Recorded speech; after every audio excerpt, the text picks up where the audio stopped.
Hi Fairmont, it's your intern Laura. I'm going to be doing midweek devotions this summer.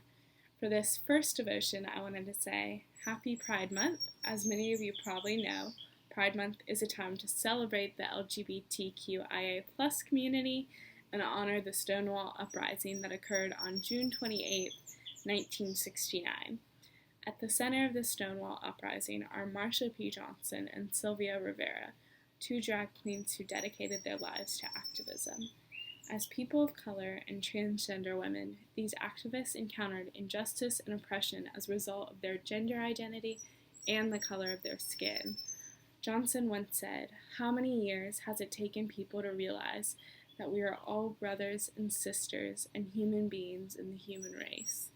Her words echo Matthew 12:48-50. But he replied to the man who told him, "Who is my mother, and who are my brothers?"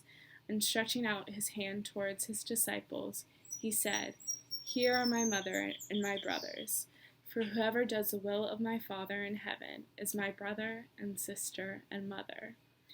Years after the Stonewall Uprising in 1969, and over 20 years after Johnson's death in 1992, we are still struggling to recognize our brothers, sisters, and fellow human beings. According to the Human Rights Campaign, 4 in 5 victims of anti-transgender homicides are trans women of color. On May 27th, Toni McDade, a black transgender man, was killed by police. When we celebrate Pride this month, I asked you to remember Marsha P Johnson, Sylvia Rivera, and Toni McDade. I end this devotion with these words from Johnson: "No pride for some of us, without liberation for all of us." And here's a prayer for today. Heavenly God, thank you for this day. Thank you for our beautiful family in Christ that is made in the image of you. We ask that you help us to recognize and fight against the systems of oppression that hurt our sisters, brothers, and fellow human beings.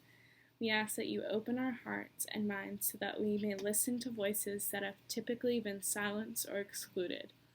We also celebrate and praise the beauty of the LGBTQIA+ family, and we pray to you, God, to help us all remember that we are wonderfully made in your image. Amen.